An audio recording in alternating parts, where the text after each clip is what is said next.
Welcome to Civics in a Year, the podcast that makes civic literacy fast, accessible, and surprisingly engaging. In just 10 minutes an episode, we'll tackle one of 250 essential questions about American democracy, how it works, why it matters, and what it means for you. Whether you're a student, a teacher, or just someone who wants to better understand your country and your rights, you're in the right place. Civics in a Year is powered by the Civic Literacy Curriculum from the Center for American Civics and is produced in partnership with the School of Civic and Economic Thought and Leadership at Arizona State University.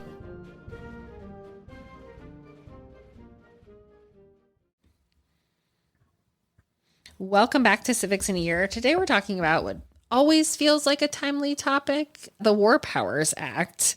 We have Dr. Sean Beienberg back with us. Dr. Beienberg, to start with, because I feel like when I taught, this was something that students often got wrong. The president cannot declare war. Only Congress can. But war hasn't been declared since... I'd count the AUMFs, but... Okay. What is the War Powers Act then? Yep. But your intuition is correct. And if you look at Federalist 69, so this goes back basically to a debate about the founding, from the founding. And this is one of the places where Madison and Hamilton sort of disagree and sort of not. But traditionally, the power to make war was an executive power. Okay. The U.S. Constitution clearly transfers the power to declare war and the power to negotiate treaties the power to ratify treaties to the Congress gets to declare war, the Senate gets the treaty power. Mm-hmm. So that part of the executive power is moved over. And you can read about that in Pacificus 1 and Helvidius 1, or the best book on this is Michael McConnell's The President Who Would Not Be King, showing basically how the founders envisioned moving that over. So Congress is supposed to declare war, clear authorized power. There's a little bit of wiggle room that the court recognizes during the Civil War, which is they say the president has authority as commander-in-chief. And they say that allows the president to obviously deploy force for defensive purposes, but to not initiate combat. And so that's a case called the prize cases, which is a really important case that I think people to look at. It's pretty approachable. But even Hamilton, with a more expansive version of foreign policy power in the executive, says the president cannot declare war. He talks about this extensively in Federalist 69. And so he tends to describe it in that scenario as basically Congress sets the policy of we are now at war. That's a big conversation you want to have. Yes. Then the executive is supposed to sort of execute the law. So you can see sort of an analogy to domestic policy in that sphere. The issue becomes, does that mean that the president can't transfer troops? Does that mean that the president can't deploy troops to save Americans if a country is having a revolution or something like that? And so Congress does declare war, but it also uses early on what we would call today an authorization for use of military force, where Congress will say, if the president thinks that it's necessary to use force, we in Congress are okay with that. We have basically recognized there is, to our satisfaction, a very plausible need that the president needs to act here. And so that's not formally declaring war in the same sense, but even as me as a constitutional stickler who hates the executive branch, power, abuse, I think that one's pretty fair. You will find some hardcore sticklers that will say, doesn't say Control F, declare war. It's not a legitimate authorization. I'd be happy in a universe where we still always used AUMFs. So Congress authorizes use of military force against, say, the Barbary Pirates, but there aren't that many formally declared wars. Lots of small deployments. So probably the most controversial version, and this was, if you remember when we talked about Henry Cabot Lodge's worry about the Versailles Treaty, yes, was precisely this. That he said, if we sign a treaty that commits the U.S.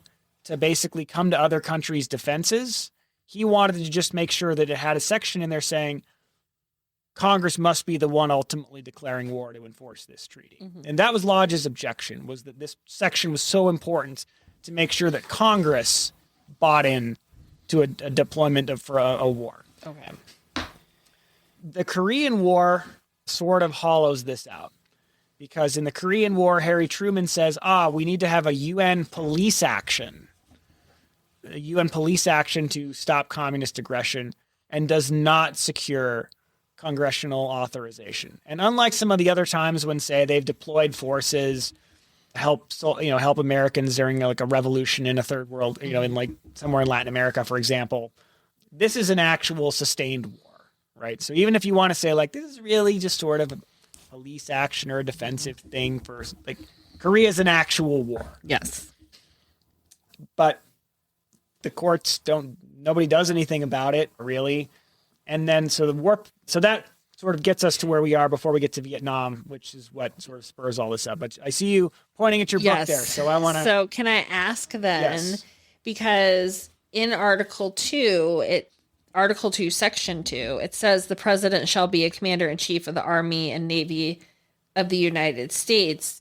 And so the militia when called to their service. So if I'm, again, just doing a first read of this, which this is not my first read of the Constitution, just FYI, and you're talking about Korea, which I do want to say both of my grandfathers were Korean War veterans. Not commenting on whether it's justified or unjustified. Yes. We are not commenting on that. But I'm saying if this is a first read, could the argument be made, well, he is the commander-in-chief of the armed forces, therefore can do these things? That is an argument that folks have made. Okay. They say the argument is that declaration of war, I think this is associated mostly with the scholar John Yoo. There are a few others who argue that declaring war involves all of these sorts of political changes. Because when I think of declaring war, I think of like World War II, where everybody is declaring war on each other, because Article 1, Section 8, it's very small. Yeah, it's like to declare war. Yeah. That's it. So the argument is that basically use of force is not even use of force is more or less purely within the president's discretion. And if Congress has a problem with it, they can defund it. And so the argument, this version is that basically declaring war involves changing your political status with another country. It involves potentially changing your own domestic interactions and laws and operations. Like you're going to trigger like a World War II rationing model or something like that. And so that's the argument that you and others have made to say, yep, this is actually something that carried over from the British model, where King George didn't have to ask Parliament for a declaration of war. That was just an executive power. So Yu's argument is that part basically just carried over from the executive power from the British monarch to the presidency. I think most scholars have the argument and they say, no, this was clearly one where they said, we do not want to have that kind of executive power. We want to move the question of whether to initiate force to Congress, to have that deliberated on. But we don't want Congress like micromanaging troop deployments. And so that was what the division of labor was. That you want to have the executive manage the war, but the Congress representing the American people needs to decide, are we really going to initiate force or not? And if attacked, that the president could deploy the military. And this is the argument again in that Price cases. If you have soldiers attacking you or a nuclear missile flying or whatever, you don't need to call Congress in and say, do we shoot that down? Do we shoot back? Whatever. Yeah. So the argument is in those Price cases, the president can defend, but the president, and that may even include like attacking some soldiers or something, but the president can't sort of be the one making the decision to change us from peacetime to wartime. So those two constitutional arguments do exist. Again, I think most scholars tend to take the view that the design is supposed to be at least for major involvements. At least for major involvements, Congress needs to be the one making that decision. But again, as you alluded to, there are others that take the read that you suggested, which is deploying force is a presidential thing, period. So then what happens in Vietnam? So in Vietnam, nominally, the justification is that the U.S. sends advisors over to basically help keep an eye on things as the Vietnam is basically the war to kick out the French is happening. The claim is that the U.S. ships are fired on in the Gulf of Tonkin, and so therefore Congress authorizes President Johnson to use force as necessary to repel that and to stop further aggression. And so that's basically taken as the green light to fight the Vietnamese War, to fight what becomes the Vietnam War. Eventually, Congress tires of the war, it becomes very unpopular, and Congress actually repeals the authorization for use of military force. Nixon signs it, but sort of keeps the war going anyway, arguing, I'm commander-in-chief. You can't do that. So eventually the Vietnam War ends and Congress says, okay, we are not happy with the idea that the president can basically think that they can run these things unilaterally. So they passed the War Powers Resolution in 73. And the War Powers Resolution officially says, I'll oversimplify it a little bit here, but officially says basically after 60 days of, and there's various caveats and extensions and requests, but the core of it is effectively after 60 days, you've either got to bring troops home if the president has deployed them for force, or you have to come to Congress for a declaration of war or an authorization for use of military force. Officially, now and the presidents, of course, immediately say this is unconstitutional. Basically, every president from time immemorial has said that. Some of them will passive-aggressively file reports saying consistent with the War Powers Resolution, but they will never say as required by, because they don't want to concede its legitimacy. There are arguments, I think, actually, that's pretty interesting and potentially a pretty good one, that the War Powers Resolution is unconstitutional by implicitly conceding the president's got 60 days. If the president can get it done in 60 days, then we're good. The War Powers Resolution officially says you can't construe it to do that. But in practice, it's basically been seen as spotting the president that 60 days. And so the War Powers Resolution, again, there's all these protocols sort of expediting the call-ups of an AUMF or a declaration of war after time and extensions and what the paperwork is. But the core of it is supposed to be Congress. And so implicitly, you could say Congress is saying, all right, you got to deploy force temporarily, minor stuff, immediate defense, fine. But you got to consult, you got to at least then talk to us. And after 60 days, if we haven't said thumbs up, you have to bring the troops home.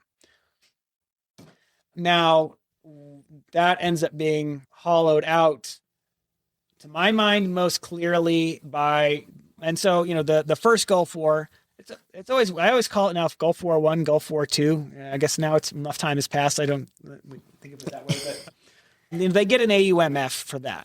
They don't get an AUMF for Syria. No, not Syria, excuse me, Serbia. Okay. In 1998 with Bill Clinton. Some members of Congress actually try to sue and say the Clinton administration is violating the War Powers Resolution. And the Supreme Court, not the Supreme Court, they don't take it. The D.C. Circuit Court says, we are definitely not getting involved in whether a war is constitutional or not, which is not the first time that's happened. You know, the classic Supreme Court case, we were talking about this earlier, actually, when we talked about First Amendment today with the teachers. U.S. v. O'Brien, the draft card burning case. There's a really funny dissent that William O. Douglas says, which is maybe this would be legal to prosecute this guy for burning the draft if this was necessary to prosecute a war. But we didn't declare war in Vietnam. He wants to say the AUMF's not good enough. So he wants to say it's unconstitutional on those grounds.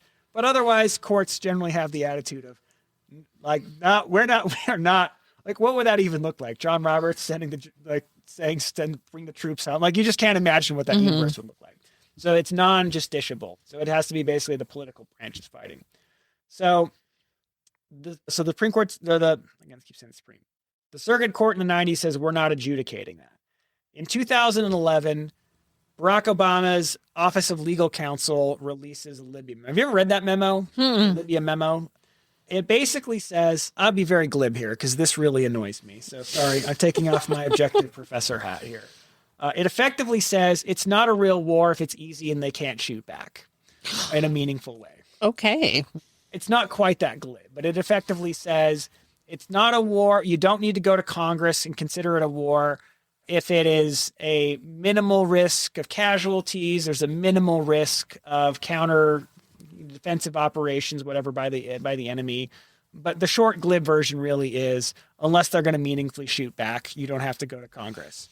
The other thing that it does in the OLC memo is it expands the justification by saying that military force can be initiated for the interests of the United States. Whereas before it had even said, like, if you're shooting at U.S. soldiers, if you're getting ready to attack, or something along those lines. Whereas in that case, they basically say, like, the credibility of the UN is now or the credibility of the global order, or the credibility is an interest of the United States. So the OLC memo, as you can see, massively expands executive war-making power because the justification is much wider, and they basically say it's only a real war if it's going to be long and people are going to die. But otherwise, or significant numbers of people are going to die. But otherwise, President go nuts. I have shocking news. This memo has been cited by the Trump administration for for their various. Again, I'm not commenting on the merits or lack of merits on any of these. We're just saying how it's being used. I'm just talking about. I am talking about the legal merits of the OLC memo, which I think are crap. But the policy of any of these conflicts, like that's above my pay grade. Take that up with my colleagues who do foreign policy. But the OLC memo is basically what now anchors pretty much that 2011 OLC memo pretty much anchors claims of executive power in war. And so, yeah, the Trump folks cited it. Obama used it against Libya. So the war powers resolution does seem increasingly hollowed out. Not that it was ever super strong, but it seems even hollower now. So in current events, we, thinking about the conflict in Iran and President Trump running, and I'm putting this in quotes, running out of time because war has not been declared. Correct. With Iran. Or at AUMF, which is worth noting again.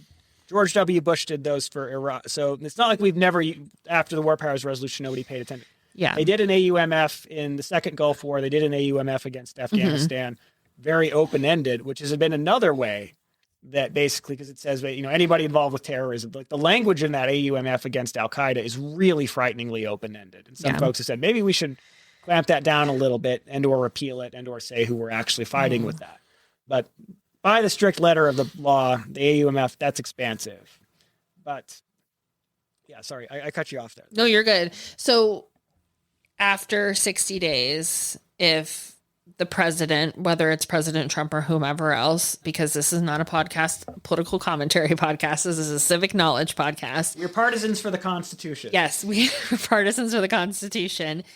If he does not pull troops back and continues the conflict, what can Congress even do? And has that happened in history? Congress can effectively defund the military. But then Congress is the bad guy, right? Because they're leaving. Right. You can imagine the ads. They cut it. I mean, this was where John Kerry got in trouble with his. I did vote for the war before I voted against it. Kind of, he wanted to pivot back on because nobody wants to be seen as being against the troops, right? The ads cut themselves. Yes. And so this is part of the argument that 1998 the Circuit Court case, the member of Congress, the court says, look, if you got a problem with it, defund it. He says, I can't just defund the war. Like I can't politically survive that.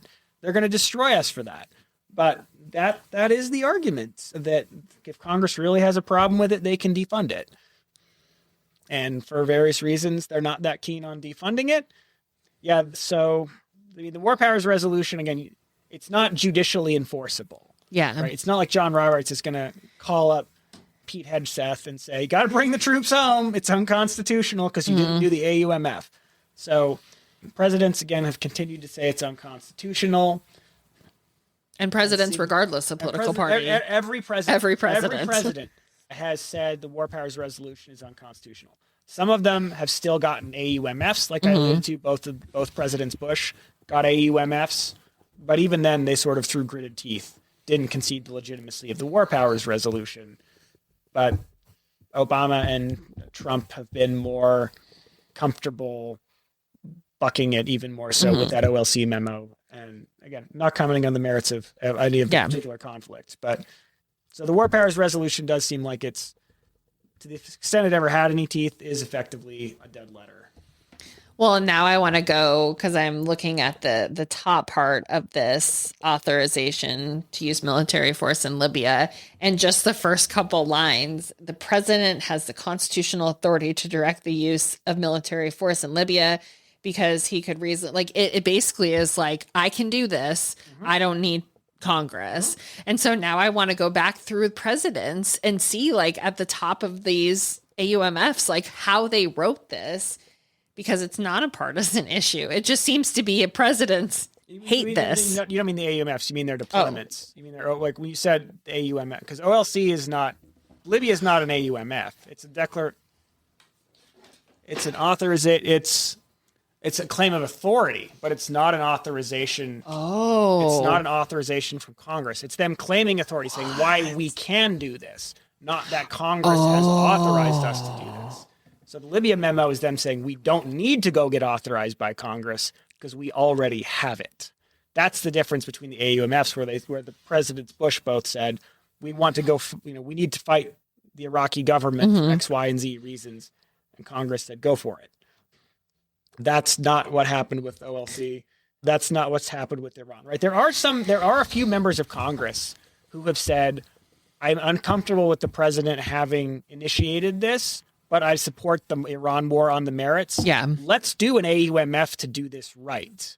But their colleagues don't have any interest in that because, as we talked about, then Congress is potentially the bad guy. Whereas, this is one of the places, a theme that keeps coming up on these podcasts, is that Congress is increasingly happy to duck responsibility, right? So at this point, right, if the Iran war goes well, Republicans can say, hooray, Donald Trump did a good job for us. If it goes badly, they can say, well, we didn't have anything to do with it. And Democrats say, like, well, we didn't vote for it or against it, so, like, our hands are clean too. So now it is worth noting real quick, the War Powers Resolution is pre-Watergate, but it's it's in 73, right? Yeah. So it's like Nixon hasn't fallen yet. There's a set of things that happen when Nixon goes down, and this also connects to things like the tariffs.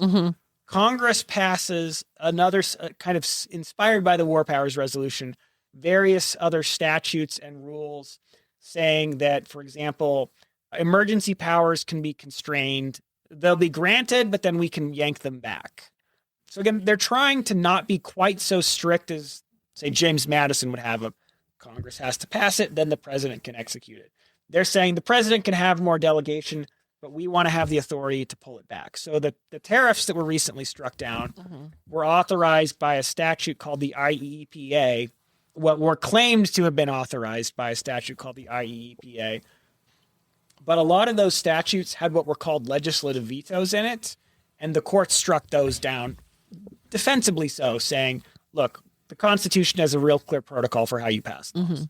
House passes it, Senate passes it, or vice versa, president signs it. You can't do this thing where you say, president, you can do it unless one house doesn't like it and then can claw the power back. So the problem, though, is that after they strike those legislative vetoes down in a case called INS v. Chadha, then you have to go back to Congress to have both houses repeal an executive action like that, but then the president can just veto that. So there's, in the 70s, there's this broader effort to constrain executive power, but with the War Powers Resolution having proven largely toothless and the legislative vetoes having been struck down as unconstitutional, I think defensively, but for this purposes, expand basically presidential power, which is obviously one of the many themes that we keep talking about, which is this just a steady, almost overdetermined expansion of presidential power over the 20th century. And Congress doesn't really seem of either party that interested in. There are a few members here and there, but most of them have like basically said, I give up, I quit. Like Ben Sass, for example, who was somebody who was quite into this, and he basically threw up his hands in the air and went to become an academic, and obviously he's in bad health now. But he was somebody, but members who are willing to say, like, I don't care that it's a policy I like. President can't do this. Numbers are dwindling. So we're thinking about and or honoring those folks that do potentially be willing to push back. But so yeah, this effort in the 70s to have Congress basically reassert, in this case, their authority to declare war from the president. Some of these don't seem like they're quite faring so well in the last few decades. Dr. Beienberg. But the tariffs, they at least did, the tariffs case, the IEEPA, they did at least say, the Supreme Court did step in on that one and say, this exceeds the statute's authorities, even on that one. But emergency powers are all over statutes, but they were only authorized expecting that legislative veto. So there's an argument that I think that the courts probably should have struck all those delegations of emergency powers down when they struck down the legislative vetoes, because the two were so deeply intertwined with one another. but they didn't. And so that's where there's all these little statutes that now presidents try to grab at, poke at, and expand their power with. Again, we've seen that phenomenon from presidents of both parties of late. Is there a possibility that the War Powers Act is ever challenged or turned over? Or do we think that it's so deeply entrenched? I mean, war is so complicated. It is not as black and white as Congress declares war, as president is the commander in chief. Is there a possibility that it gets repealed by Congress? I mean, the courts will never strike it down, and the courts will never enforce it. So if Congress chooses to repeal it, no. I think members of Congress probably have enough shame that they would probably never straight up repeal it. That would just be such an open admission of their own impotence. I don't see them straight up repealing it. But I mean, it's functionally been completely gutted to the extent that it was ever had teeth. But yeah, between the OLC memo and Iran, maybe things will change. Maybe they will go get an AUMF, whatever. I don't know. But as of whatever today is, it seems like several of the last presidents have pretty thoroughly put a stake in the War Powers Resolution.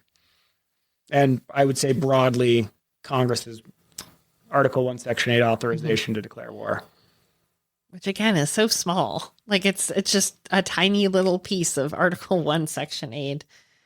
Dr. Beienberg, I feel like we could argue about this forever, but thank you for your expertise on the War Powers Act of 1973. Thanks for joining us on another episode of Civics in a Year. If you enjoyed this episode, be sure to subscribe and share it with someone who cares about a constitutional republic as much as you do. For more episodes, resources, and updates, follow us on social media or visit us at civics.asu.edu. Make sure to check out the show notes for any relevant links. Special thanks to the United States Marine Band for their performance of the Stars and Stripes Forever. Let's keep building a stronger constitutional republic, one episode at a time.